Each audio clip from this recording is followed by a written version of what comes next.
Episode 233 of an ongoing series of me versus my desire to take a late afternoon nap. It's 5 o'clock in the p.m. here on the Pacific Coast, the coast that Lewis and Clark hit in 1805. Yes, have I been rewatching Ken Burns docs? Yes, I have. Preparation for Revolutionary War doc coming. Woo! It's my middle-aged man dreams. Big show tonight. Thank you all for tuning in. A lot of you are going to get in here in a little bit, or a lot of you might be listening later. If you're listening later on the podcast, you find me on social media and say, I listen to the podcast. If you're listening a little bit later, watching on YouTube, leave a comment. Say, watching later. It's a little demographic research. Some housekeeping for those joining, but we did a test stream on Patreon on Tuesday, direct to Patreon. Little fun thing. But that is in anticipation of November 19th, time to be determined. It'll probably be in the afternoon my time. Young Guns 2 Watch Along. That's right, one of my favorite films of all time. I said film. I'm going to watch it. You can join me for that. Fun, jump in and out. And for higher tiers, I'll bring some folks maybe on to watch it with me. It's been only 2 years in the making by the time I did the Young Guns 1 watch-along. At the end of this show, we got something kind of new, but it's old. That's right. If you remember my show, Internet for Old People on GPA, I'm bringing back one of my little game segments, and I'm going to need two of you in the audience to compete against each other to the death. Maybe not to the death, but it's going to be a game called Oh, I Know This. I'll explain that at the end of the show. We got news, we got sports, we got science, we got GOT. We've got producer Steve checking in here tonight. I said producer Steve. How are you, my wind beneath my wings? I'm doing good, Ken. Thank you. The wind is sailing. It's Thursday, thank God. Yeah. And we're here. So happy Thursday, everybody. I woke up the other day and thought it was November 8th because I looked at my phone wrong. I didn't have my glasses in or my contacts. And I freaked out because I was like, the month's already over. And it was the 5th. But I feel today, like, thank God it's Thursday. Fuck, it's Thursday. One of those kind of things. But we're hanging in here. Now, Steve, have you mentally, how are you doing? You had a big tragedy in your life where 3 of your 4 like hard drives turned on you and you lost years of work. Are you okay? I need to know you're okay. Yeah, we're doing okay. It's been I've been trying to take it as a cleansing experience, and I've been trying to take it as this is an opportunity for me to purge unconsensually, but weight has been lifted. There's some things and pictures and artifacts of yesteryear that I didn't need anymore, and that was the universe's way of telling me to clean up my act. So that's what I'm going with. I don't know. Don't incriminate yourself any more than that. I'm gonna let my imagination come from there. Oh, there's some things I had to get rid of, and I think God smited me. I understand. No, I feel for you. I keep thinking about it, and the pain of losing you. And plus, we're all so digitized. Like, all my memories are on my phone. All my memories are on an Apple iCloud. The Russians hack into that. I won't remember what 2013 was. I've no clue. Right. No. Yeah. And I'm not good about backing up to the cloud either. So that's on me. You live and you learn, but we're moving on. It's given me opportunity to work on some new stuff, new ideas. So we'll, as those get ready, nothing's too ready yet, but as those get ready, we'll debut. We'll get it going. Calls in tonight if you're a YouTube channel member. You can call into the show. If you're a Patreon supporter, you can call into the show. And I'm trying out a system that Steve had started to put in place over on the Blathering Gaming channel, which is hey, you're going to jump on or call in, and it's let us get in that private chat. If you're on StreamYard, you can say, hey, here's what I'm going to be talking about. If something comes up on the show that you want to respond to, jump in, let us know. Trying to run this like a radio show so we can have ongoing conversations about the things, but also do want to hear from you. Chris is going to be calling in a second, and he has an Irish goodbye follow-up. I can't wait because, Steve, I started as just a fun little larky bit, just me talking about Irish goodbyes. I think it's affected friendships now. I think I have friends who don't like me anymore because they're like, yeah, we've decided this Irish goodbye thing isn't good. And maybe it I isn't, think but I stand by I it. think I think they're hearing these comments you have, and then kind of going back to moments where, like, wait a minute, when did? Oh, he did just leave. You know what I mean? Like I think He there's some did just leave. some past like pissing offness that's happening here. I tell people, like, if like my friends, Sully and Jill, friends of Alex and Molly, they recently moved out to Atlanta. Their wedding in October 2024, one of my favorite experiences ever. And I tell them that often. I will tell people that. But there's a series of weddings that I'm like, you did not step up.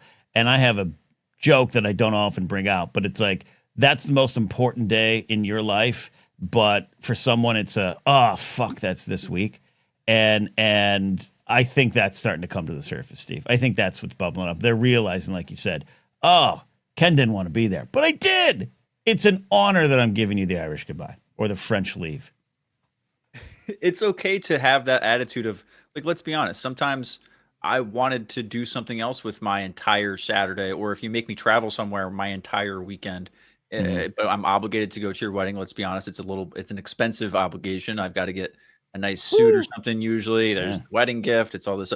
I got to find a babysitter. There's this stuff, right? So but you can still enjoy yourself. You know, is there an open bar? You know, just make sure cash you bar, got to take the open good. bar. Take good with the bad. Well, cash bar. Fuck out of here. Cash Open bar. I did all this work. I don't want a cash. You have a cash bar? No, the open bar. No, I agree with that. You made me think of something. We'll get to a little swing through news. Big news today. Throwing sandwiches is legal, thank God. And I had a sandwich in honor of that. But you made me think of something real quick. As a lot of folks know, a lot of folks remember me when I was the pit boss on Schmoes and everything. And that whole thing came about because I had suits that I wore to work, and then I just wore them to the show because the show was right after work. And I didn't want to change, so I became the pit boss. Great. I eventually got rid of all those suits, Steve. I did enjoy being a suit guy. I didn't make it work great. I was a little frumpy in my suits. You know, I didn't know how to get them tailored. But now that I don't own one suit, I have a suit jacket.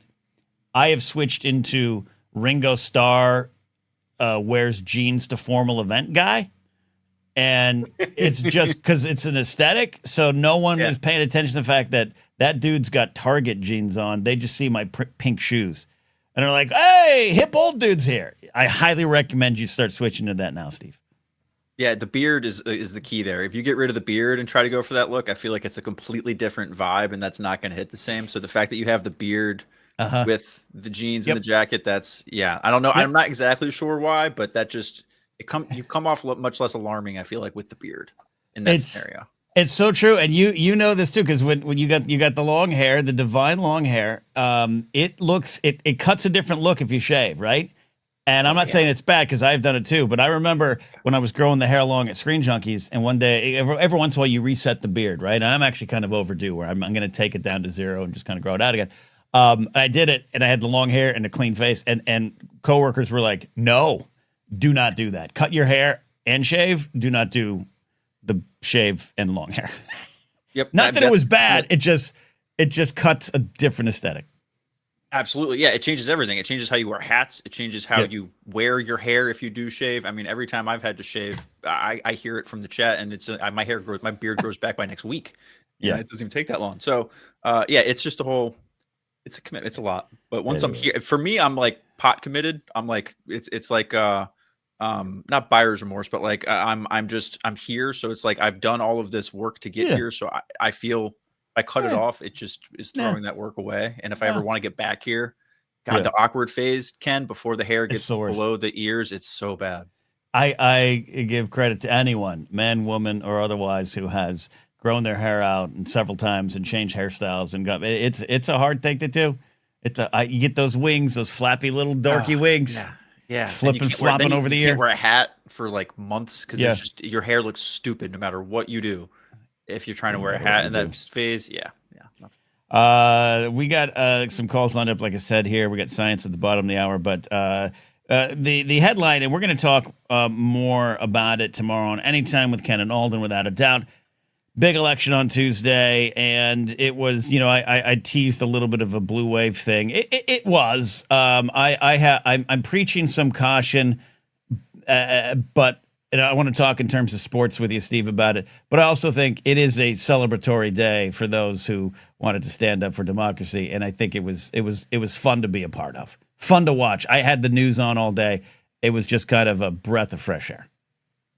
Woke is back, baby. This is Woke 2.0, the sequel. Yes. Like we are so libbed up and woke, and everything is going. Everything's going that way. No, I woke up feeling like. First of all, I realized that night that I like the MSNBC election jingle just sent like chills down my spine from like remembering it last year. And I was just like, oh, this is a bad response. I don't like this at all. Like I was not expecting that at all. And seeing like their whole, crew of talking heads at the table, I'm like, oh God, this is doing some kind of weird response to me.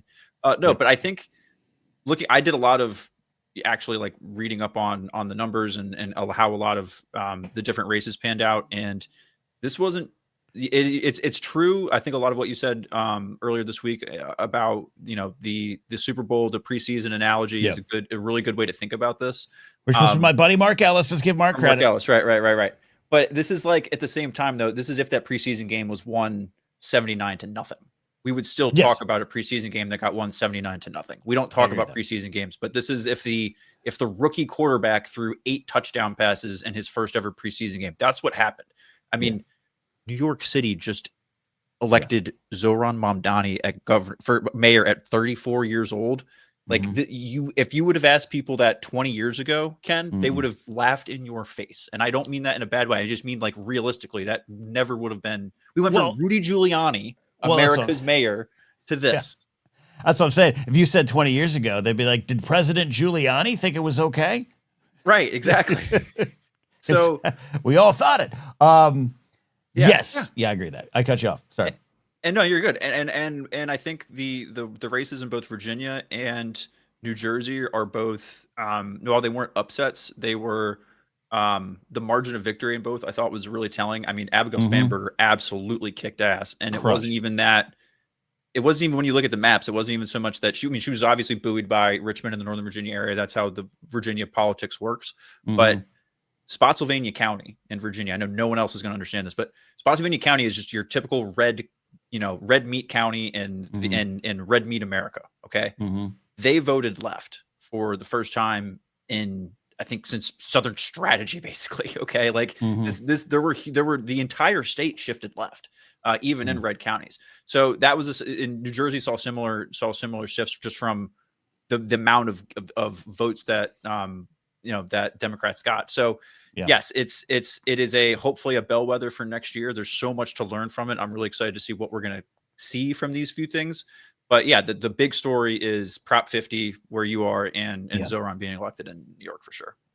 Yeah, absolutely. Very happy for the Mamdani election, and just it's been fascinating to watch a lot of different kind of people freak out about that. The Deborah Messing effect. But I have some friends who are die-in-the-wool, longtime liberals who are just bent out of shape over this guy winning. And I think it's these buzzwords that people glom onto because, red baiting and everything has been built into our history here in America. It's been weird to watch. I think that one, the prop bait, and I think the big thing for me was the size. Yeah, you're right.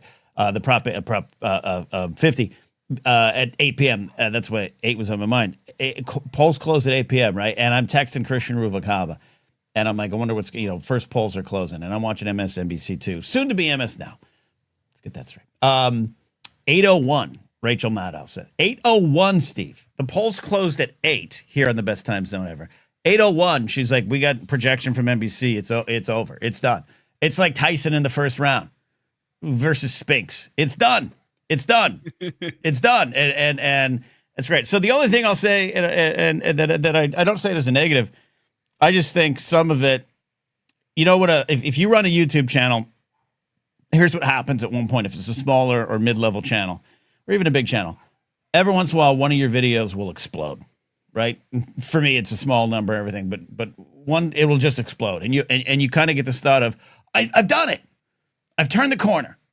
My channel is now viable. I had 1,000 people watching this live. And then the next week, it's back to your normal 10. It's just sometimes what happens. I don't think that's necessarily, 100% the case here. But I was like, this had a lot to do with the circumstance. I don't think we have a bunch of new Democrats.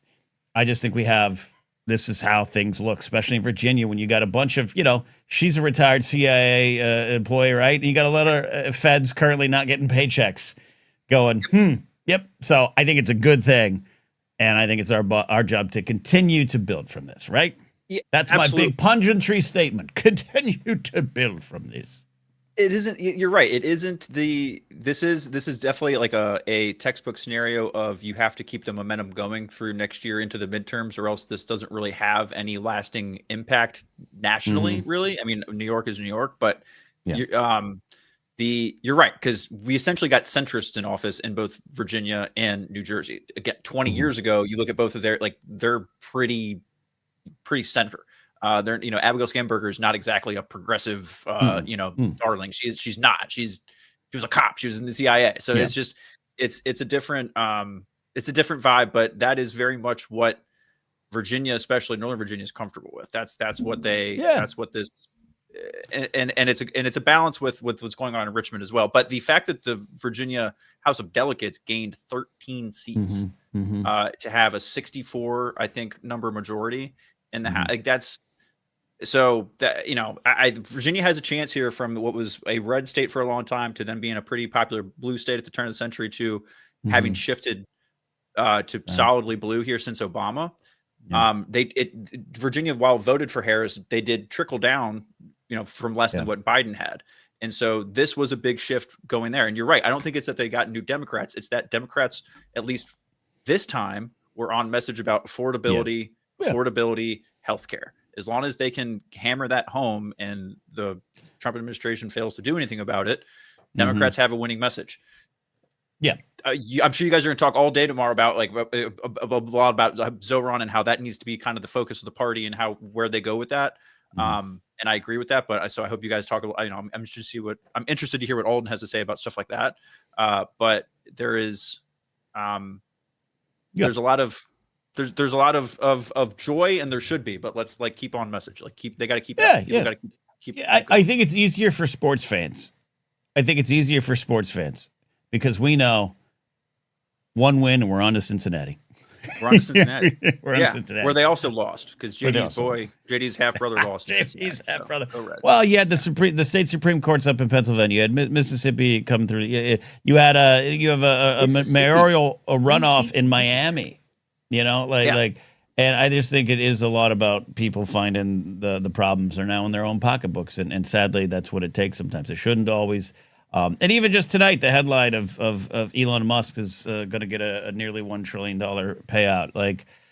We got a lot of let them eat cake moments going on right now, and I think that it's starting to resonate. Unfortunately, it takes a long time, but good stuff. So more on the way. If you guys have any thoughts, you can pop in there as well. And I'm just, a lot of people who've never set foot in New York got a lot of opinions about that city's future mayor. A lot of funny. That's funny. James Holmes, super chat. Pelosi's retired in 2027 as well. And the day started with rest in peace, Dick Cheney's death, and it was like God has sent a sign that this day shall be long remembered. That's a good day. There you go. Another super chat from Sean McKay. I want you to help me with an idea. All right, $2 at a time. You got help.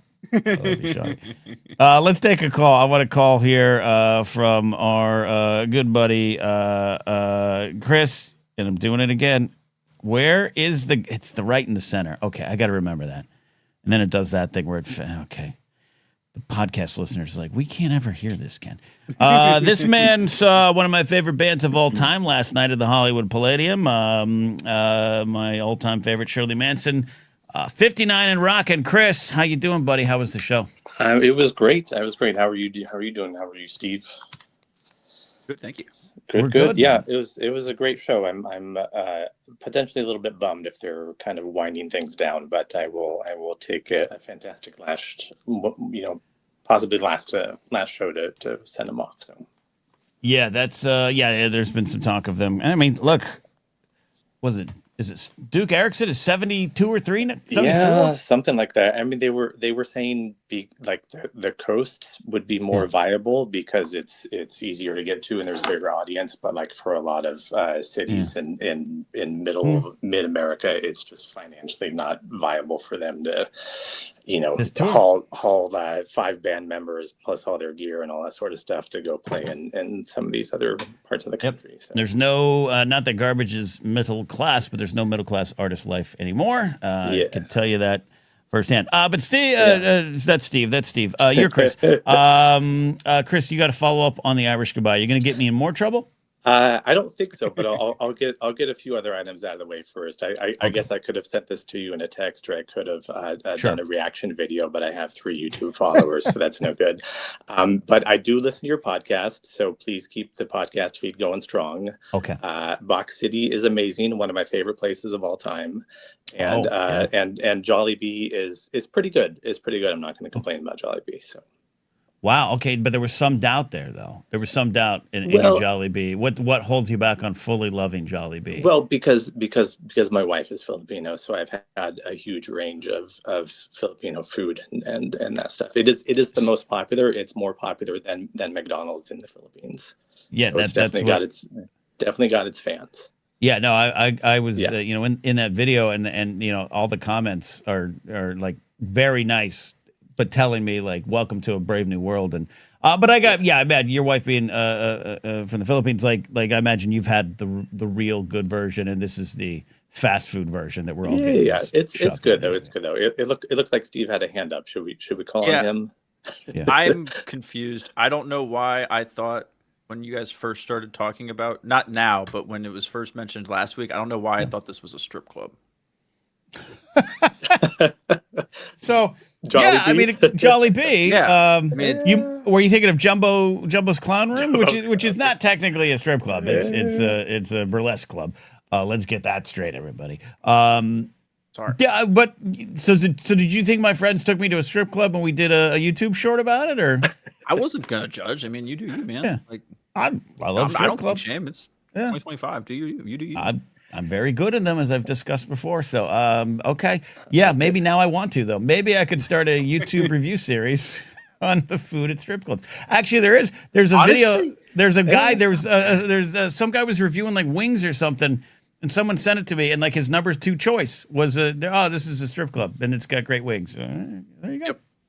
There's the famous strip club in Atlanta with the wings. We've done this. Oh, I think Molly and about every 7 weeks I have a thirsty strip club conversation. It's okay. It's okay. All right, Chris, take me to your leader. Take me to your thoughts here on Irish goodbyes. So from the Philippines over to Ireland. So have you ever like made a decision in your life, Ken? I'm not talking like life altering, but just something about you made a decision and you look back, you're like, I'm not quite sure if that was the right thing. It's not something that keeps you up at night, but it's just kind of like, in the moment, maybe I could have done it differently. If we flash back a few years to your birthday party, which was hosted at your home, and it was the first and only time I've been invited to your palatial estate. But I was talking to Mark Ellis in the living room. And I think he was the one that first mentioned the Irish goodbye. And I was talking to him and I was thinking about it. And I was like, I've been here like an hour or two. I really don't know anybody else. And I said, you know what, Mark, I'm going to do it. And I walked out of your birthday party with an Irish goodbye. And I wasn't sure if I made the right decision until last week's podcast. And now I know you fully support me and you embrace me as I am. So thank you. And I remember this from my point of view, because you had spent some time talking to my friend Zara Lisbon, the author, I think, and her husband Scott, and outside. And then at one point, I kind of went, where's Chris? And I think someone said, I think he left. And I went, good for him. And I just went on with life. Perfect. So that's why I have a little less problem with it than other folks. So yes, I did the Irish goodbye to you, and I have no issues with it. I think it's fine. It's life. You sit next to random people at Jollibee, you never see them again. You just kind of we're all just waves in the ocean, just kind of coming in and out of people's lives. So it's all good. There's no harm.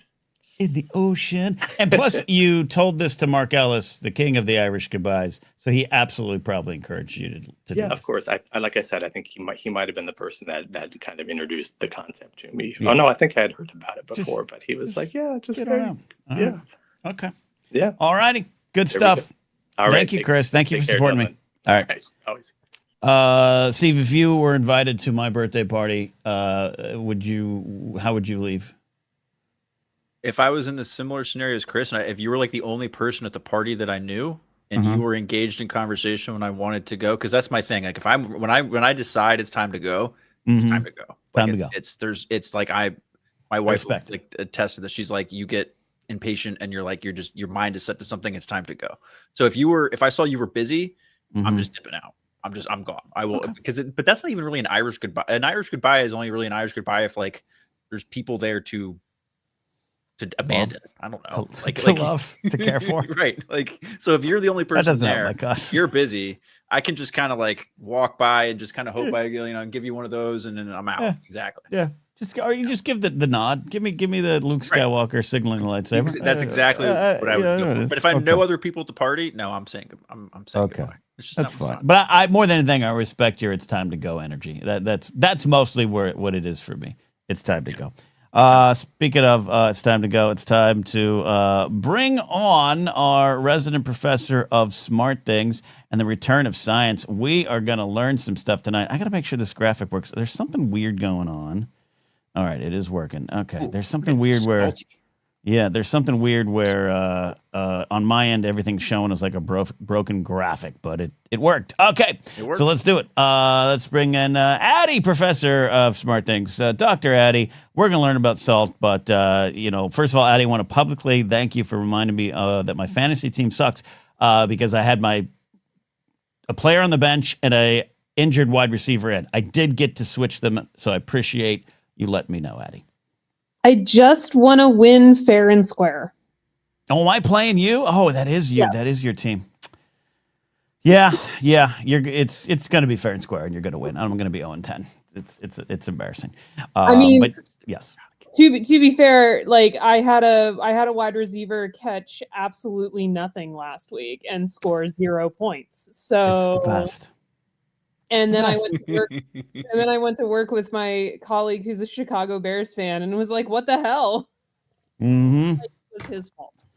This is Oh, I text Steve all the time when the Eagles mess up my fantasy team because I have too many Eagles. But that's good. Yeah, you're gonna win. It's gonna be a fair fight. And enjoy your victory. Steve, is AJ Brown in? He's listed as questionable. What's going on? I haven't heard either way. The Eagles don't play till Monday night, so they're going to take their sweet ass time. We'll get the final injury report, I think, tomorrow. But I think he's expected to play. So there's hope for me. He better fucking play. If you're asking me, he better fucking play. It's at Lambeau Field. We need all the help we can get. Packers are good. Get in there, kid. All right, let's get to some science, though, Dr. Addie. We have got it's a very interesting one here tonight. What are we talking about? Sodium chloride, aka salt, the thing I love way too much. What we got? So a couple weeks ago, possibly even a couple months ago now, I can't actually find the post in the Blathering Science Club.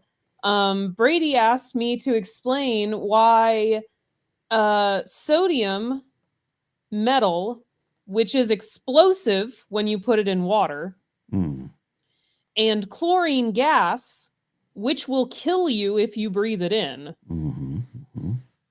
can come together and make table salt, a thing you can ingest and we do regularly, and one might argue that Americans eat too much of. Oh, yes. And boy, howdy, is it good. Okay. And like most science answers, the answer is electrons. Steve, I told you it was electrons.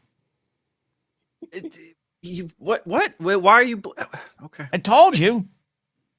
Steve, no, he was down me. I'm trying to remember what an electron is. I just know they go around and sometimes they do stuff. Yeah. Yeah. Addie, what's an electron? What's an electron? Yeah, exactly. Of course, obviously. Electrons are one of 3 subatomic particles. You've got protons, you've got neutrons, and electrons.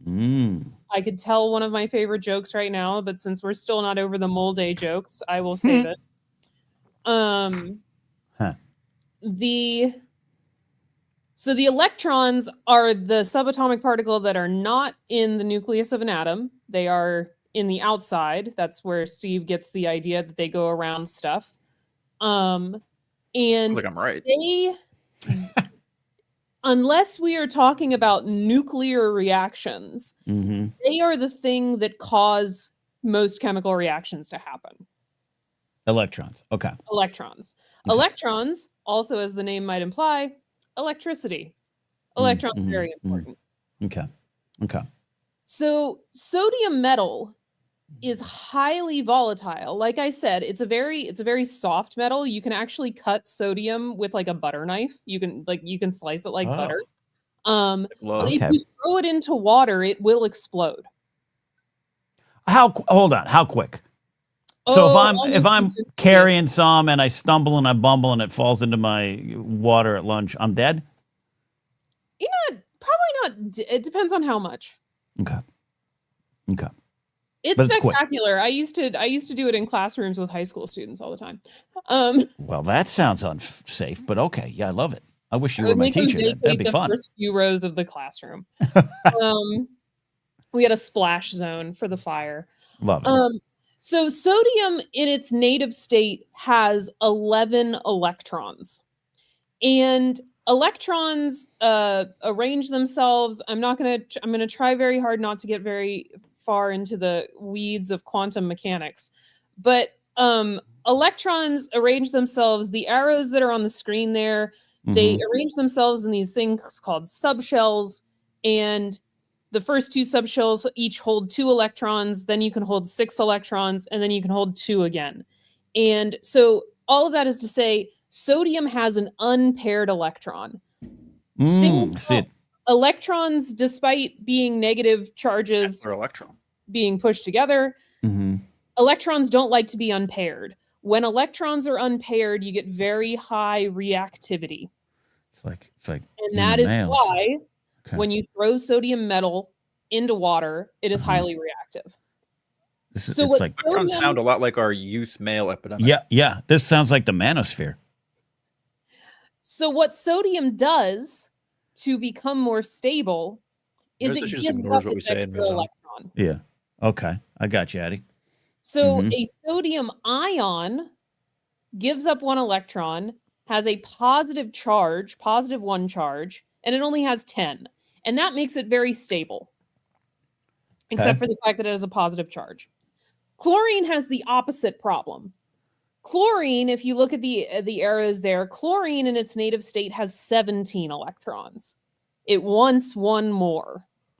It wants to pair up its last unpaired electron. It's greedy. Yeah.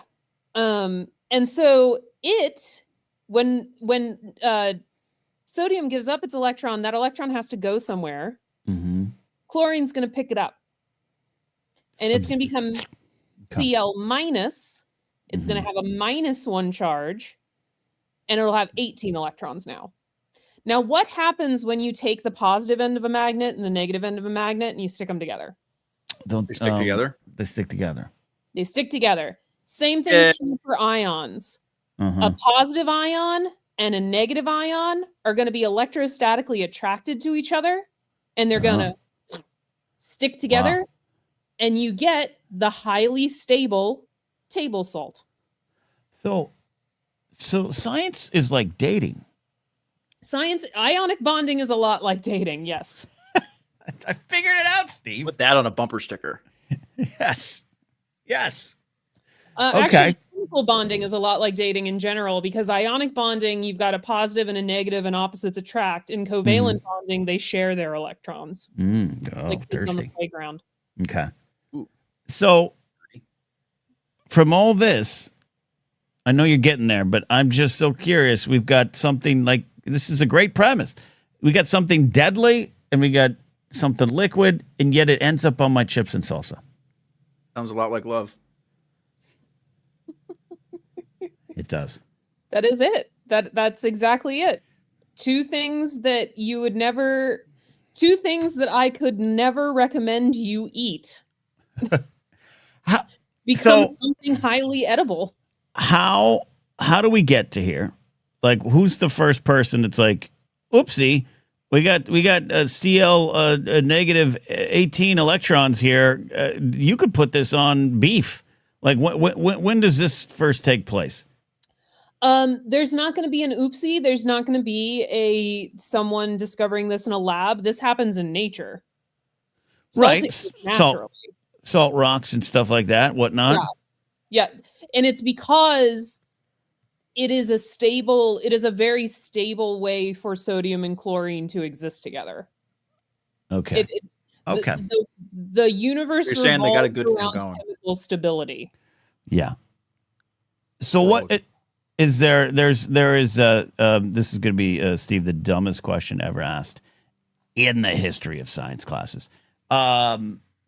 Is there any danger? Can salt divide and it blow up in my mouth? So first, I want to assure you the way that I assure my students that there are no stupid questions. That sounds like I asked one. Debatable.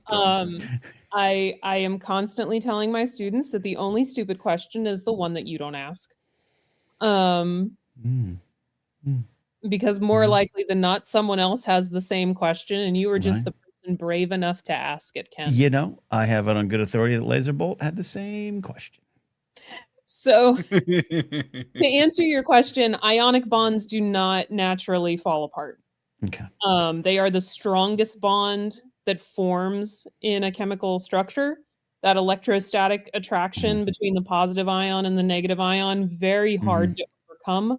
The amount of energy it requires to break it is more than you can get through a spontaneous process.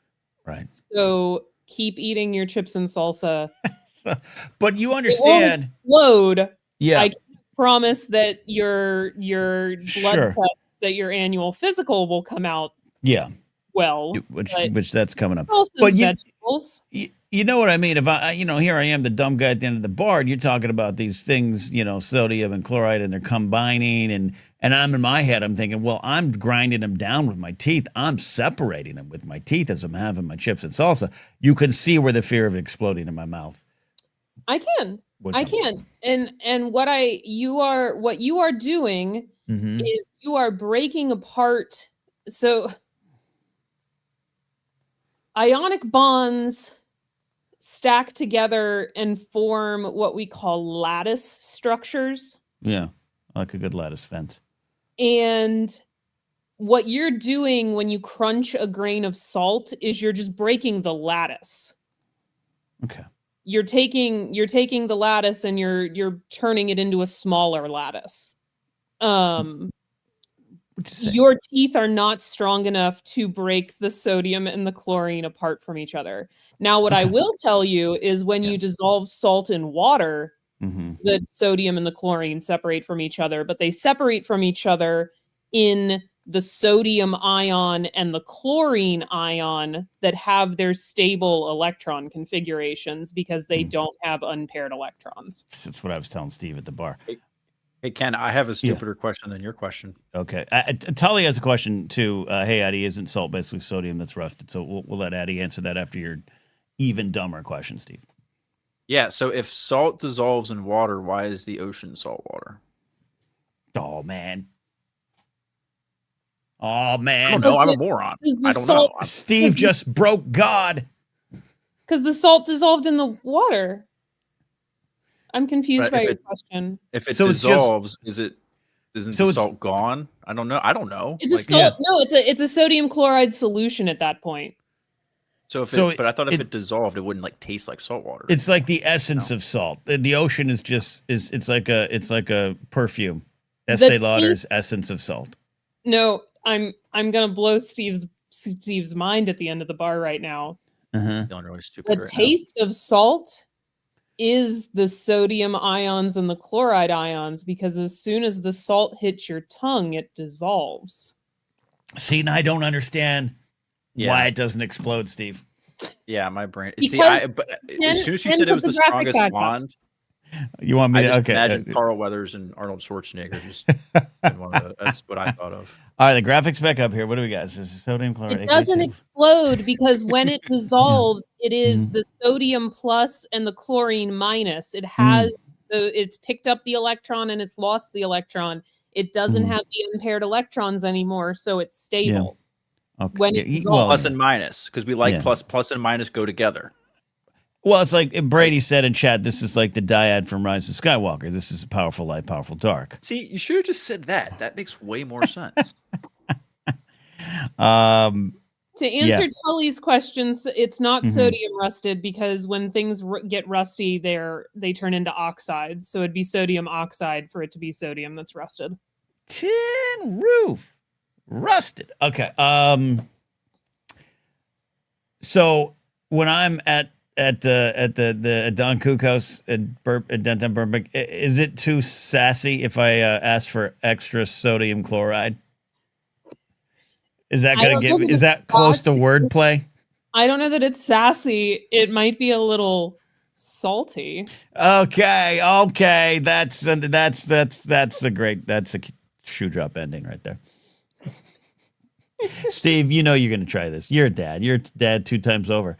You're gonna be like, watch this. When your kid gets to about 5, he's 6. You'll be like, watch this. Can I have some sodium chloride on my chips? Sir, we don't know what you're talking about.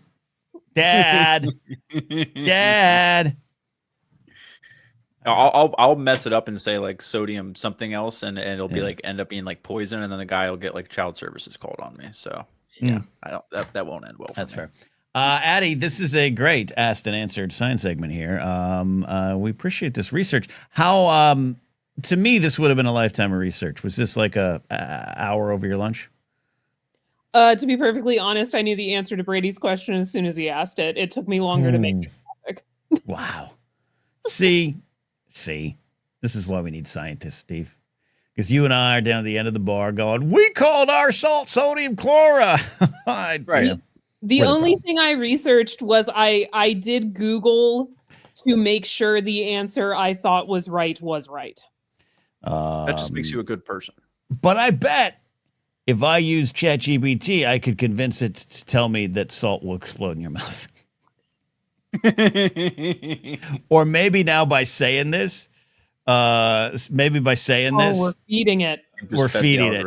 Yeah, maybe we're feeding it. Oh, okay. no. That might be. Yeah. Oh, no. Yeah. Really quickly, though, Ken, if you are in the Discord and you have a science question like Brady's, like I said, there is no stupid question, although I'm not going to explain if a lightsaber could actually work in the real world.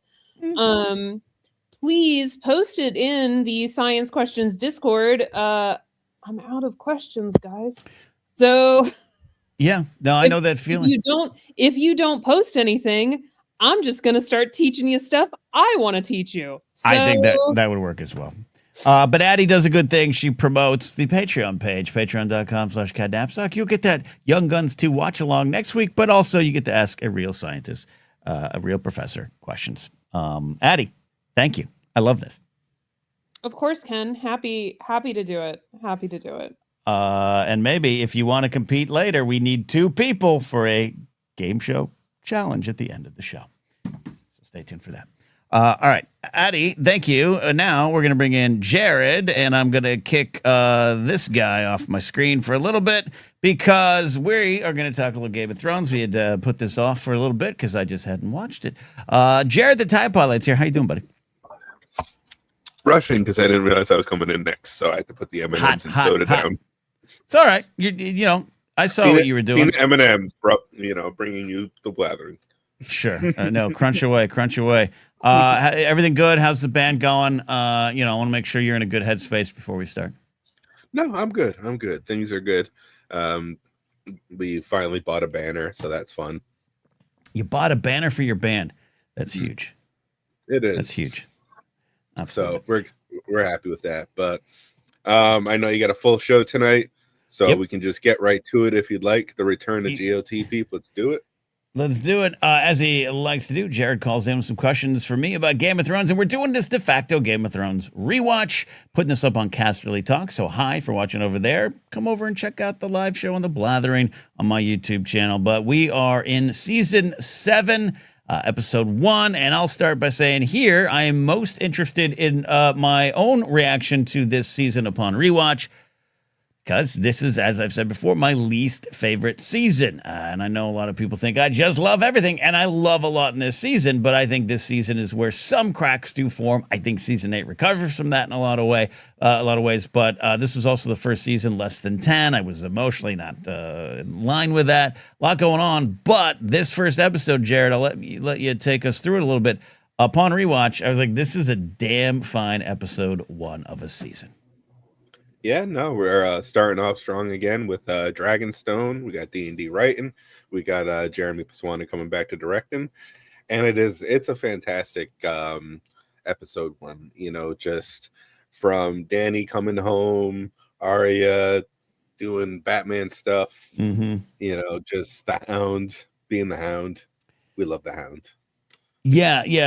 This is, you know, every episode 1 from season 2 on, and even episode 1 of season 1 is the table setter. It's the pieces on the board, and that's back in the podcast days, you know, watching Thrones and Talking Thrones and all those shows I was a part of. That's what we'd say. This one put the pieces on the board. This one truly does, but things are moving fast. This is truly the last stretch of the show, whether you love that or not. You feel that. So answers are going to start coming fast, but I love that this episode's big theme, when you watch every scene is about a character or characters stating what they want and having people reacting to what they want. And often what we're going to find is what these characters want or feel they need or feel they deserve or feel they're going to get might even be the thing that destroys them, or it might be the thing that takes their life for a good cause. I think some of the stuff with the Hound and Beric Dondarrion, but it is a big episode of this is what we want. And I think the season starts to mess with that a little bit, I think in good ways, but it's funny to watch this episode, especially with Dragonstone. And I remember I had an old friend who at the time was watching with me. He wasn't a fan. He's just like, well, I lost all interest in the show because she's got the dragon. She's going to win. I'm like, you think that's just what's going to happen? You think that's going to happen? That's what she wants, and that's what's going on here. So that's overall, Jared, my theme analysis. It's what we want. You know, but to defend your friend a little bit, though, she could have. If she just, you know, but everybody was just like, hold up. She just would have been the Targaryen she was. But anyway, some great things in this. Actually, one of my favorite, you know, not big, but I mean, every moment's big in its own way. Moment is when Jon Snow forgives the Karstark and Umber kid, Alice and Ned, for you know, the father's betrayal, and showing some fine leadership as the Night's Watch would chant out from the background as the new king of the North. Yeah, and Tormund Giantspade with some great moments there too, and you're seeing the kind of leader Jon is. And I know I like some of the Baylor stuff more than other folks, but I know it doesn't work for a lot of folks. But you can see some of the cracks in his story and his characters. His character changes a bit in some people's eyes. I just also see him as someone who is a little outnumbered. He's a little cornered, and he's trying to be a little bit more aggressive in what he wants here and moving in on Sansa, literally and figuratively in a lot of ways. So I kind of buy some of the stoking of the dissension between them. I don't necessarily buy the Arya Sansa stuff. We'll get to as the season unfolds, but I like it here, and it's a little more contained in this episode. No, I definitely feel you. You know, he's just Littlefinger's a little creep. It's I got no other way for that one. Yeah, no, Littlefinger's a little creep. Absolutely creep. And I think the heart of this episode is the stuff with the Hound. You mentioned it. We got the Hound going back with he's with the brothers, the Brotherhood now, and running up onto the farm that was the farmer and his daughter that we saw back in season 4.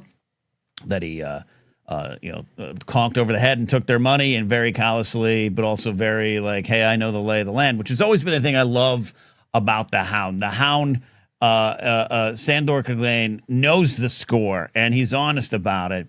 And I think that was more valuable and becomes, in the end, even more life-saving for Arya.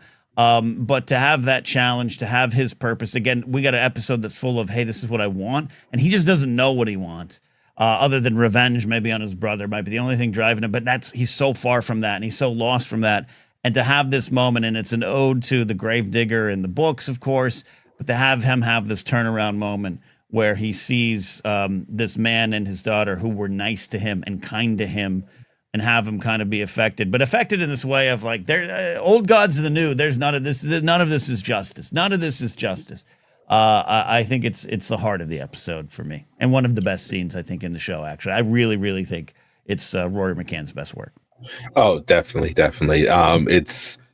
I can't argue with any of that, and it is. I loved one of the points you made about knowing the score. It's just this scene cements that. For anybody who's been loving the Hound character but not getting it, or something like that, where it's just like, hey, he's a piece of shit and a good person all in the same time, and he doesn't know how to play the game. He just knows how to. He's the shitty version of Eddard Stark. Yeah, no, and it's the appeal of the show, but I think it's the big appeal of the Hound, and how it plays out so wonderfully in the show. And I can't wait to see Rory McCann in Ahsoka season 2 dig in a little deeper with some other stuff there. Final big thing for me to talk about there, Jared, is Danny's return home. And we know it's going to be a key place. We got Samuel Tarly there, already starting to see. Hey, there's something going on at Dragonstone. We know we're leading towards that. But just a Targaryen back on Dragonstone, it actually had even more meaning to me, having now 2 seasons of House of the Dragon behind us, where we've now been at that castle when it was alive. And my guy Stannis was there a little bit, but he was just renting. It was an Airbnb for him at that point. Wasn't allowed to hang things. I think it means a lot. I think it's some of my favorite quiet Dany stuff. This is why we're rooting for her. This is why some of the stuff that happens to her is painful for fans to take in. We like where she's going. We like where she is, and she touches sand literally, and I love it. Oh, it's beautifully shot too. The no lines of it all, the cinematography just taking over for everything, and beautiful. In my personal opinion, Dragonstone's the best castle, and that the show offers us visually wise. The ones that they show us, I think Dragonstone's just that. You can have the Red Keep, man. I'll take that beautiful hunk of stone right there. It's more my liking too of it's like it's a little more private, like you have to kind of travel. The Red Keep is too busy. Everything going on King's Landing's too busy. I like New York, but I don't want to live in New York. So this is more my speed too. It's big, it's drafty, but it's also home. And like I said, really, I love spending time there in House of the Dragon. I love that we get to really experience that at its fullest. But it's great to have her back here, and I love the final moment. I love the the whole let's get started kind of vibe at the map. Oh yeah, definitely. And one of the little small things with the dragon acting is you can tell right away the way they just have them fly around it and the little sounds that they make. It's like, holy shit, they instinctually know, hey, it's home. Home, baby. Home. We know this place. They feel it. It's like my Chihuahua at my feet. She knows when we're home. Exactly. But wonderful. Yeah. So this season, it's we only got 7 episodes here in this one. I'm curious to see where I go on the rewatch. I'm so super positive on the show, always have been. But this is the season that does have some things that maybe upon review could have been done a little smoother. So we'll see how they hold up here, which is why it's fun to do this rewatch. Right. It's one of those seasons where, because I enjoy season 8 as well, but I honestly can't remember my reactions to season 7, other than like when I rewatch stuff, I've noticed season 7's usually not in there. So I'm curious to see how my memory holds up with this. Well, we're off and running. We've all landed on Dragonstone, so the rewatch will continue. Thank you, Jared, for taking us through it, buddy. Of course, guys. We'll see you next time. I'll be safe. All right, Jared checking in, Jared checking out. We got some sports at the top of the hour, but I do want to get a call or two in, and let's go ahead and bring Evan on the show. Oh, nope, that is not the one. All right, luckily his camera wasn't on, and he was fully dressed. Let's go ahead and take Evan. It is gonna burn you one of these days. It You're is. gonna be completely naked one day, and you're gonna hit the wrong button. I do have pants on, if that makes you guys feel better. That makes me feel good. What's going on, Evan? What's on your mind? Oh, there's a lot on my mind tonight, Ken. But happy to be talking to you guys. I guess I wanted to say thank God. No offense to Jared. Thank God I don't have to follow Addy. I was scared to death that the big dumb fireman had to go up right after the smart scientist lady. Look, you know how What a some relief. chemicals mix. You know what Oh, fire yeah, extinguishers listen, to use on a grease fire. Like you got some of that. It's a science all its own, but Yeah. I and I've called in plenty of times. I thought leadoff was a tough position, but following Addy, I do not envy anybody who has to do that.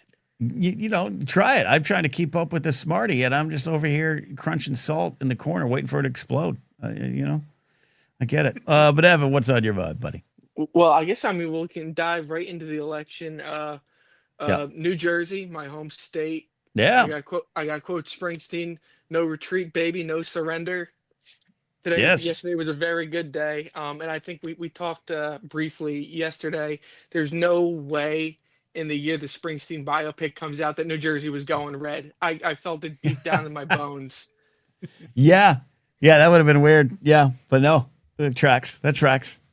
What was the you know, again, talking about the stuff I was up top where, you know, and this isn't necessarily a giant swing left. It is in terms of votes, but it's just also reacting to what's going on. But what is usually the lay of the land in New Jersey, and what was the feeling you had on the street, on the ground going into this? Well, New Jersey's complicated. Like a lot of people will tell you, it's definitely leaned more purple in recent years. Mhm. I live in the reddest part of New Jersey. If you look at the electoral map, down on the Jersey Shore, there's a little red county. That's mine. So I did get to experience a lot of Schadenfreude yesterday, which I enjoyed like deliciously. But you know, a lot of people in anguish. But Yeah. you know, Yeah. Which is always weird. yeah.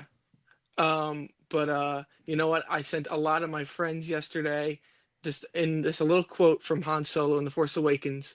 It's the resistance, and then sent them the Marks of the Resistance song on Spotify. Yeah. So, Yeah. so I was marching around to that a lot yesterday. Love it. Maybe play that from the big red truck. Maybe will that Yes, work? Will that be a yeah. violation of code? Yeah, Maybe. it's the Possibly. Resistance bombers coming Come over slowly. the dreadnought. Slowly coming in. Bombs away. Well, good. I'm glad you did your part out there, and hold the line. Hold the line in that red county, baby. That's it. That's what we're doing. Very good. Good stuff. New Jersey, 71% said they voted to spite Trump, says Addy. That probably tracks. And that's kind of what's going on. You concur? Yeah. I concur. Yeah. Kind of like, yeah, forget about it. That's more Forget Sean in about his it. neighborhood. But, you know, I don't know. It's all the same to me over there. It's all the same to me over there. Oh, there you go. The wise guys aren't voting for Citarella. We're not voting for union busters. This is the state of Tony Soprano. We don't vote for union busters. We just don't do that. Love it. Evan, thank you for your thoughts. All right, appreciate it. We got Brady coming up here in a second too. Brady, let us know what you want to hit when you can, but we're going to get into a little bit of blathering sports and a lot going on. We got some NFL picks coming. Sad news. I haven't even. I got to be honest, Steve. I haven't followed what down with the Dallas Cowboys, but one of their players passing away. What appears to be self-inflicted. Puts a little bit of a pall over the weekend activities in sports, I think. Yeah, it's one of those things that you just like you open up your news, your app, whatever it is, and you see this and you're like, what the hell happened, kind of thing. But yeah, Cowboys defensive end Marshawn Nealand took his own life. It's crazy because we just saw this dude on Monday Night Football 3 days ago. He returned a punt for a touchdown. Right. It's not even like the sports of it all, but it's just like the reality of like the people you see on your TV for your entertainment are human beings. And so it was just kind of a reminder of that. Yeah. And like the saddest way. So yeah, that definitely cast a very sad shadow on not only the sport but the season, and just I think it puts an emphasis on these guys get their head hit for the living, and Yeah. we should make sure. I think their unions and their teams and stuff should make sure that they've got adequate resources to help with this kind of stuff. So Yeah. there's not a whole lot else really to say. Yeah, and you're right. It's not even just about the sports of it all, but we do have a tendency to think of them all as superhuman and characters on a TV show. And even when tragedy strikes, one of the ones that was hard to comprehend was about 2006 or 7. Nick Adenhart, I believe his name was, Anaheim Angels pitcher. Rookie comes up, throws like a 2-hit shutout. It's crazy. It's so great. And on the way home with his friends in his car, accident, all of them dead. And it was just like you can't. It's hard to comprehend it because again, there's this like line between it, right? Of these aren't humans; these are characters that we're rooting on. And so something like this, yeah, you're right. On Monday night, I watched that play, and here we are. So hearts, love, and all those things. But we're just trying to send good energy to the Nealon family and Dallas Cowboy organization. That's just that. So. That's one thing, but we do want to talk about the rest of the sports world right now as we can. I got some picks to make, I suppose. Though, I have again a lot going on in the world, and I accidentally took a nap today. I put on The West, the Stephen Ives. Have you ever watched The West? It's a Stephen Ives, Ken Burns doc on the West. Yeah, of course. I'm a huge Ken Burns guy. Yeah. Oh, God. You're a huge Ken Burns guy. You should watch his interview with Ted Danson. Have you watched his Ted Danson interview from this week? Oh, it's divine. I think Ken Burns is just himself as a great speaker. I had it on and I watched. I want to watch the first episode because I just finished the 10-part podcast series for The Rest Is History on Custer. And Sitting Bull, Crazy Horse, and all this stuff. And I was like, I want to go back and visit the West. And it was so relaxing. I just did that thing in the couch and then woke up at 4:20. Yeah, nice. Yeah, that'll not Jared the Thai Pilot's 4:20, my 4:20. Let's go to some picks, man. Where do you want to go with sports? So yeah, I did recover your picks. It looks like last week we said you were 23-17. And then you went 1-4 in the previous week. So for the season, Ken, you are 24-21. Okay, so we're over 500. We are making money. We're over halfway through the year, and you're still positive. So congratulations, my friend. Oh, I'm like an electron in salt. Sure. I'm going to be totally honest. If Addy quizzed me on half the shit we were talking about 20 minutes ago, I don't know if I'd pass the test, but I do know why salt water tastes the way it does. And I'm thankful for that. Yes, me too. 24-21 on the season. Ken, what are our picks? 5 games. Let's do this thing. Game number, no graphics again, because, reasons. Your computer died. Game number 1, Rams at the Niners. The 49ers are a 4.5-point underdog at home. Spoiler alert, there's not a lot of great matchups this week. This is kind of a shitty week, but it's kind of a shit week, yeah. Yeah. Rams on the road, San Francisco. Rams are on the road at San Francisco, correct. Rams are a 4.5-point dog. Or I'm sorry, Niners are a 4.5-point dog. I'm not gonna get too creative coming off a 1-4 week. I gotta go with maybe what Vegas is telling me. I'm going Rams. I'm going Rams on the road. The Niners are up and down, injuries, quarterbacks. I'm going Rams. Yeah, it looks like we're going to have another week of Mac Jones. I think Brock Purdy's close to playing, but I think we might get one more Mac Jones week. I had a great year in Madden 2024 where Brock Purdy in his last season took my Dolphins to the Super Bowl. I like that Brock Purdy kid. Okay. I would love to hear the thought process of you getting rid of Tua for Brock Purdy and I would love to have been on the couch I'll tell you what, during that whole process. But Tua left. It was the year that because he got the big contract extension in real life. Oh, you couldn't re-sign him. In the video game, I didn't re-sign him, and he left. He went to the Rams. And so I had I had like a created quarterback or something like that. Then I ended up, that quarterback got hurt because I keep injuries on and I adhere to them. So I had to sign Brock Purdy, who was like 37 or something like that, and he took me to the Super Bowl.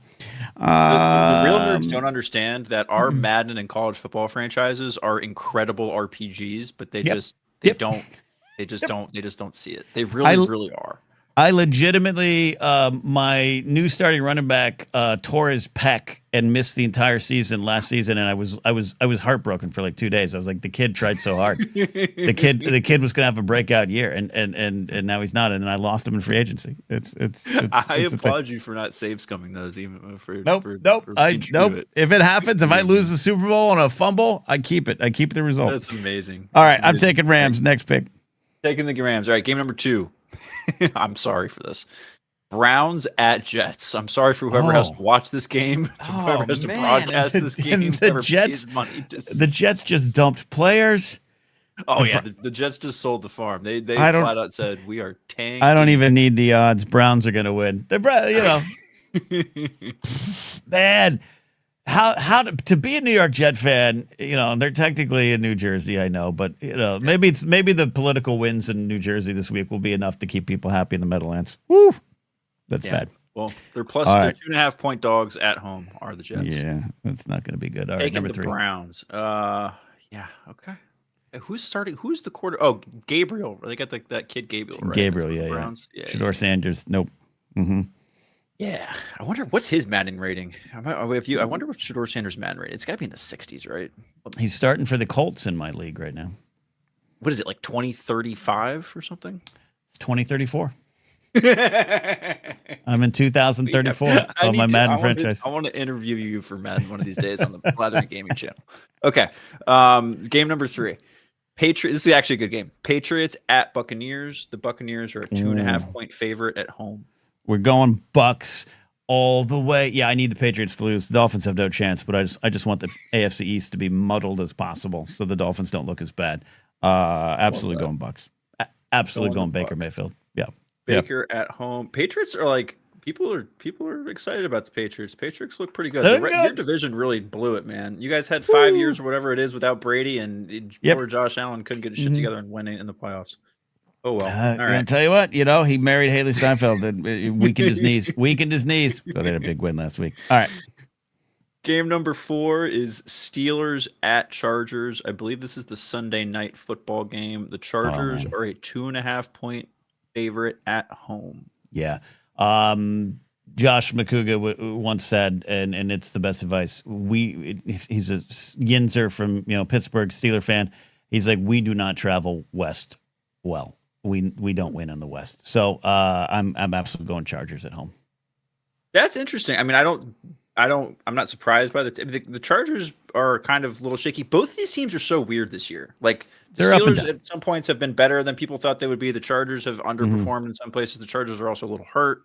So it's been a weird year for both of these teams. Yeah, Jim Harbaugh could be distracted. He's kind of a mega light kind of political guy. So maybe he's a little distracted because there's a socialist on the loose, and maybe his game plan's not up to stuff. Yeah. But I still think the Chargers are going to win. Yeah, but I mean, yeah, political affiliations aside, get you someone who looks at you the way Harbaugh looks at his quarterback. That dude is in love with Justin Herbert, and I mean that in the best way possible. Like, I wish my dad looked at me the way that Harbaugh looks at Justin Herbert. I'm just gonna say it. You know what? Jim Harbaugh looks at his quarterback like Mike Johnson looks at his adopted son. Moving on. Game number 5. Final pick. As always, we save your Dolphins for last. Division game here, Ken. The Buffalo Bills and Josh Allen, Haley Steinfeld, the whole family are traveling to Miami to play your Miami Dolphins. Miami Dolphins are 9.5 point dogs at home. No. Honestly, God, I thought it was going to be double digits. When I look at this line, I always kind of like guessed. I do. Well, Ken, it's a tire I'm not mad at you. I'm not mad at you. We traded one player. We traded Jalen Phillips to your Eagles. Thank you, Enjoy your backup edge rusher. Did no one watch us versus the Falcons? We didn't trade any offensive players. Well, you took calls on Waddle, but for whatever reason, they seem to think that you should get a first and then some for a wide receiver too. Sorry, but that seems steep. Yeah. Look, we lost early in the year to the Bills, right? I think. Yeah, I mean, we always play them one good game. Okay, we always play them once. Okay. And I'm kind of thinking this might be the game. I'm kind of thinking the Dolphins recapture their early 90s. Let's win one against Buffalo, lose in January to Buffalo vibe. But I got to be honest. I think the Dolphins will lose but cover. Okay, so you think it Bills by like 7 or something? Bills by 5, some. Bills by 5 sounds right. They need to make this matchup fair, Ken. They need to institute a rule that the Bills have to play at the Dolphins in like the first 2 weeks, 3 weeks of the season when it's hot as hell in Miami, and then the Dolphins have to play at the Bills in December. I'm okay with that. That's the only way you make this fair. Yeah, I think that's fine. You guys come sweat it out here. We'll go freeze up there. I think that's a fair trade. I think it should be the case. You guys getting the Bills at Miami in November, that's and then playing in Buffalo earlier in the season. That's dumb. That's not how we should do this. I agree. Schedule guys should be better at that. Yeah, I agree with that. All right, there we go. Rams, Browns, Bucks, Chargers, Dolphins lose but cover. That's where I'm going. That's our look at sports that we might be talking more of it. All right, and in a little bit, we're going to be doing the first Blathering edition of a game show segment called I Know It. I Know This. Let me say that clear. I know this. That's coming up. I'm going to need 2 competitors who know music or bands. If you want to do that, producer Steve and I will pick 2, and we'll have a one-on-one competition. The prize, I think, is what you build. Yeah, to the death. Yeah. I think Addie wants it. She's she is really. Yeah, so McCarcel wants it in 2. All right, but in the meantime, let's bring on Brady. We got Brady who wants to talk about Salt and the Minnesota Twins. Salt. Hello? Yes, sir. Okay. So Brady always sounds like he's answering the phone when he calls. It's always hello. I'm calling in. All right. Hello. Can you hear me? Are you down on a well, Brady? Oh, is it not? Is it not receiving me well? What? I was screwing with you. We can hear you fine, buddy. We can hear you just fine, Brady. What? Wait, now it sounds like I'm mad at him. We can hear you. Brady, we love you. What's on your mind, buddy? You want to talk about the 1991 World Series and Salt? Yes. So I have an answer to your question about why salt won't just explode in your mouth. Okay, so I like it when things explode in my mouth. So hit me. I have an analogy. It's like love, right? So salt and chlorine, they're toxic. They're toxic for each other. And at the very beginning, it's an explosion. It's an explosion of love. But once they're bonded, they're married. They're not going to see any action once they're married.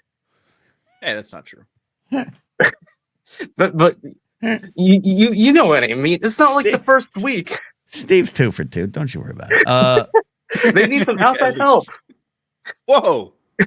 Hell. Okay. So I think your dyad explanation worked a little bit better, but I get what you're saying. You're saying once salt becomes salt out in the wild, and then it gets to my table, it's not going to explode in my mouth because it's in love forever. Yes, it's bonded. Okay, makes sense. Unless something comes in between them, and then there's trouble. What does salt adultery look like then? That's what I want to know. It's like fake salt. There's probably one more chemical that's more attractive, like salt. a salt substitute. Pepper. Yeah, there you go. Were you out with pepper last night? Show me your phone. I could taste it on your breath. I could taste pepper on your breath. Oh my God! All right, Brady, what's your thoughts on the 1991 World Series? I still call it the greatest World Series of all time. What do you think? So I saw this post by MLB. They said it was the most viewed World Series since the 1991 World Series. Right. And Game 7. Talking about Game 7. Yep. Yes, Game 7. And the 1991 World Series is before my time, as you know. So I was wondering if you could, tell some stories about it. What was that like? The 1991 World Series featured the ball club from Atlanta called the Braves, which their sellout crowds of mostly white people did do the tomahawk chop every inning of every game, versus the Minnesota Twins. Now, the Minnesota Twins had just won the World Series in 1987, which to me as a kid was a lifetime ago, but really in the grand scheme of things was not too long ago. But both teams, Atlanta and Minnesota, had finished in last place in 1990. They were horrible. Then in 1991, both teams have this improbable run to get to the World Series. It's 7 games, and there's a bunch of twists and turns. There's a blowout game. There's some extra inning dramatics. There's a lot of players stepping up for the first time. The details kind of go on and on that I don't have in front of me. There is, if you were a listener of the afternoons with Josh and Ken, one of our favorite baseball calls of all time is Game 6, I believe, in which Kirby Puckett, the late, great Minnesota legend, wins the game with a walk-off homer, and Jack Buck has the call of, "We'll see you tomorrow night." It's one of my favorite calls in all baseball history. And then Game 7 goes 10 innings, scoreless, 0-0. Wow. Jack Morris, formerly Detroit Tiger, now Hall of Fame pitcher, Jack Morris pitches 10 innings, which is unheard of today. We're celebrating Yamamoto for doing 2 complete games, and back in the day, you'd throw 50 complete games a year and your arm would fall off. But Jack Morris goes 10 scoreless innings, refuses to come out of the game. In the bottom of the inning, Minnesota Twins win on a walk-off single from Gene Larkin off Alejandro Pena. Twins are going to win the World Series. Another great Jack Buck call. It just was up and down. And the fact that it was these 2 teams that sucked the year before. So you had 2 Cinderella stories. It is my favorite World Series, and I think the greatest of all time. But I do think the Dodgers Blue Jays, the Dodger Blue Jay one gets there. But the difference is, and this isn't a shot against the Dodgers, it's one of the richest teams in baseball, the 3rd highest payroll, versus Toronto, who's an upstart team, hasn't been there, but it's a different storyline. But that's that. Wow, 10 complete innings. Wow, 10 shutout innings. He was a beast. He was an absolute beast. That is insane. Yeah, wow. I was gonna say, that was beautiful. Yeah, that was a beautiful rendition of that piece of history. Can you tell us about what it was like when the automobile was invented? Yeah, I'll tell you, it was great. You get down there and you put some petrol post haste into your car, as Mr. Burns would say, and you just putter around at 3 miles an hour. It still had car accidents. It was great, and you could declare your intentions to your beloveds a lot easier. It was a great time, Brady. Great time. What was horse pollution like? What was horse pollution like? Yeah. Messy. Horrible, messy. Just shit right in your face when you're riding the cart into town to pick up your blocks of cheese and salt. Yeah, absolutely. And you were worried that salt would explode in your mouth. It was not for 100 years later to this show did we determine that you would not explode in your mouth. All right, Brady. Any other final thoughts here? No, that was beautiful. You're welcome. It's my favorite World Series. I talk about it often. Too much.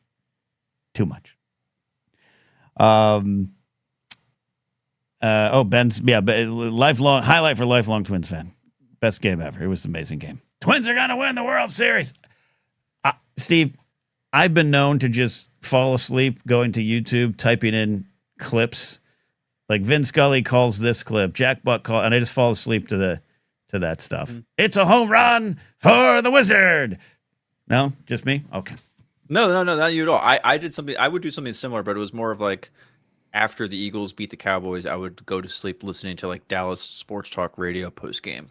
Okay, that's that kind of stuff. That's good. Yeah. Final big segment of the night here. So who do we got? We got. All right. So Addie's going to compete. We're going to let Addie compete because she deserves it, and as one of the only females in our demographic, we need to up our demographic numbers on my listeners. Addie, so we're looking for a competitor. Do you have any? Who should we take? Anyone want to call in, compete against Addie in the first ever Blathering edition of Oh, I Know This? I'm really worried that I'm not going to know this. It should be. How well do you know famous bands? Depends on the era. All right. Michael wants in. And then I know Jared's down, but he's also probably stoned. So let's he just flipped me off. Michael's gonna set his camera up there. All right.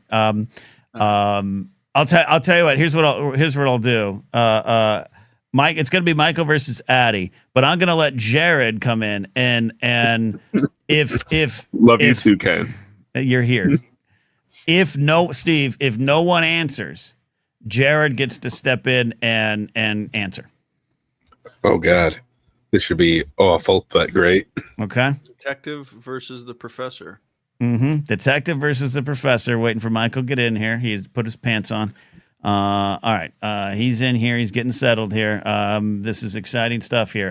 Detective McCarcel, how are you doing, and how confident are you going into this matchup? Ooh, man. Like Addy said, it's going to depend on genre and era for me. So we'll see. We'll see. Laserbolt says my music knowledge ends in the 90s. This might have been Do for I- Laserbolt. Might have been for Do I get Laserbolt. bonus points? Do I get bonus points if I tell you I listened to a U2 song this morning? Sure. Yeah, absolutely. You just break a Hey, glass. there we Did salt just explode in your glass? No, All right. my water bottle. Okay. left. Okay, here we go. I don't have theme music for this. I guess I could try to have some sort of theme music. I don't know what that is. Okay. Like horses galloping. All right, so this is the first edition of I Know This. Here's what it's going to be. Your name is your buzzer, okay? Your name is your buzzer. So that means if you want to buzz in, Addie, what are you going to do? Addie. Boom. Michael, Michael. if you want to shorten it to Mike to get you in faster, let me know. What are you going to do if you want to buzz in? I'm just going to still say Michael. Well, that worked fast. Okay.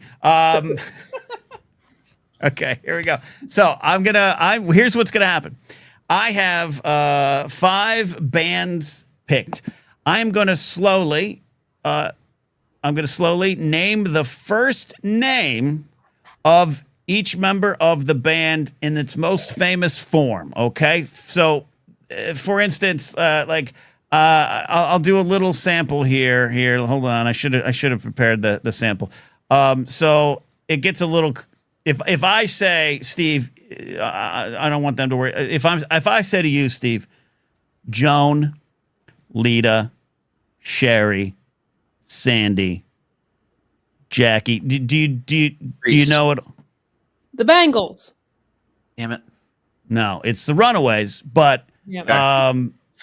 Can't you have just been like, John, Paul, Ringo, and let me say the Beatles? Like, Christ, dude. Okay. You know what? I listen to I thought he was music. going there. Okay.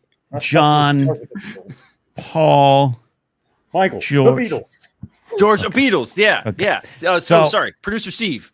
yes, Producer Steve. producer Steve. Yeah. Okay. Yeah. All right, and so then the Don't other yell out the answer. Stay your name first. The other challenge is call your name in.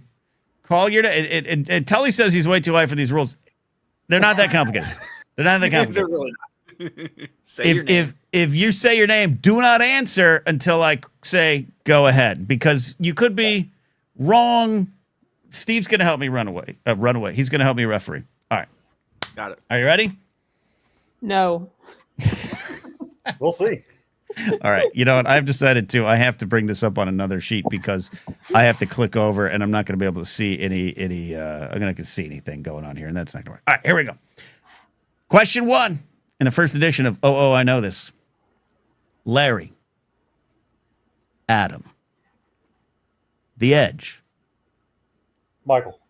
Michael. You too? That is a point for Michael. He is up. That is you two. Now, that is a real easy one because I didn't use Dave. I could have used Dave, but I went with the well-known Edge. All right. But if you had gotten to Bono. He was next. I could have said Paul, but that's cheating. That's cheating. All right.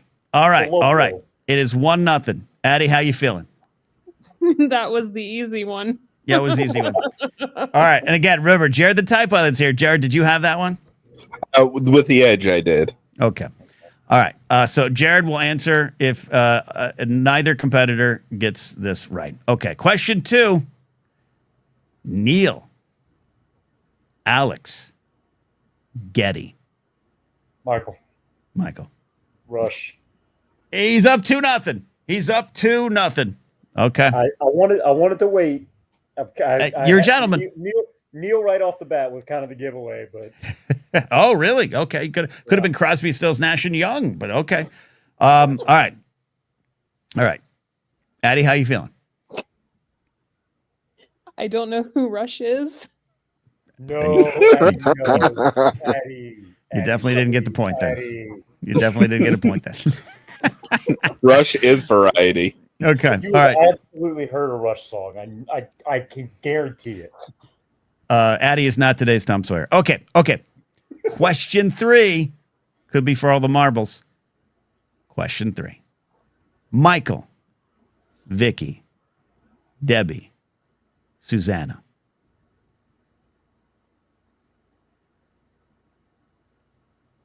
Michael, Vicky, Debbie, Susanna.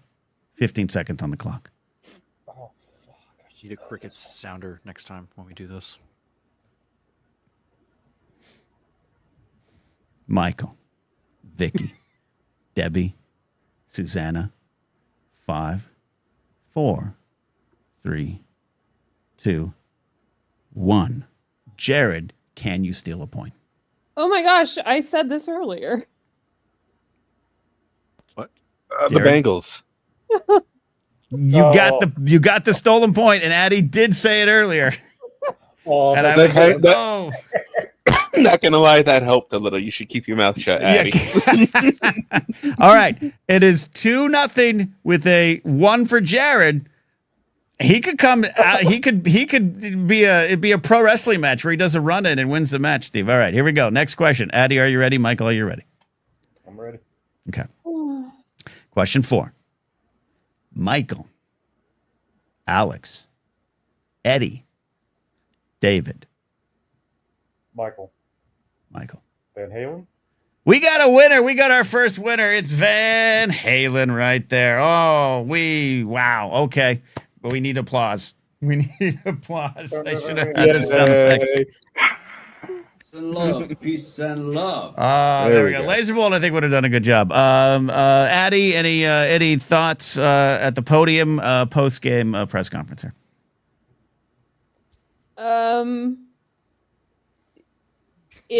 If the head coach of the Dolphins still has a job, so do I. You're safe. You're safe. You're safe. Michael, big win. There is no. It's like the great Marvel No Prize. You don't really win anything other than bragging rights tomorrow at work. How do you feel after your big victory? A little more anxious than I rightfully should for a no stakes trivia contest. I think it's good. I think you did good. Good job, Jared. How did you do? Outside you, 1 point. I got 3 out of them. Okay. I went easy. But this is a tough idea to do. I don't know. It really tests pop culture knowledge. Mostly I'll do movies and TV shows with cast, but they're big TV shows and they're big movies, so I think people get it. There we go. Can we hear the other 2? No, I might use them again.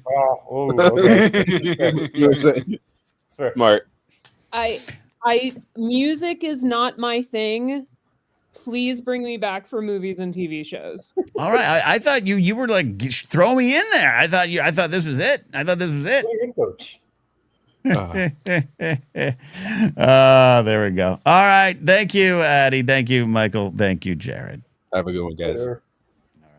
All right, Steve. I think with some sound effects, we got something. The We definitely have something. Yeah, that's fun as hell. Yeah, we absolutely do. Yeah, for sure. Yeah, for sure. If I just done like Taylor Swift album titles, that's a harder one. If you do song titles, excuse me, not album titles, but if you do like songs and you have to pick the album, like four tracks. Woo. Yeah, right. Yeah, that's like the upper level. Yeah, you could do all sorts of stuff with movies too. You could do directors. You could do with movies. You could do composers, all sorts of stuff, man. Yeah. I dig it. There you go. I'll have this ready next. There it is. Yeah, we need that ready next time. Yeah. You just gotta send me a thing of sounds. I'll get those. Yeah. There we go. Got the hijinks. All right, we did it. I want to do it. I want to do more of that kind of stuff too. Have fun doing that kind of stuff. Takes me back to the radio days. Hey everybody, thanks for hanging out. Thanks for listening. We covered politics. We covered sports. We covered Big Rush. Covered Geddy Lee. Covered Salt. Covered Game of Thrones. Absolutely. Narcolepsy says Tampa Bay Rays roster trivia. Addy would win at that too. Thank you, Steve. We'll be back for Silly Saturdays, I believe. Yeah. And also on Monday, the return of a Cool Thing About segment with comedian Josh Young. It'll be a lot of fun, and we'll see what happens in the news. There we go. We'll see you all. Bye.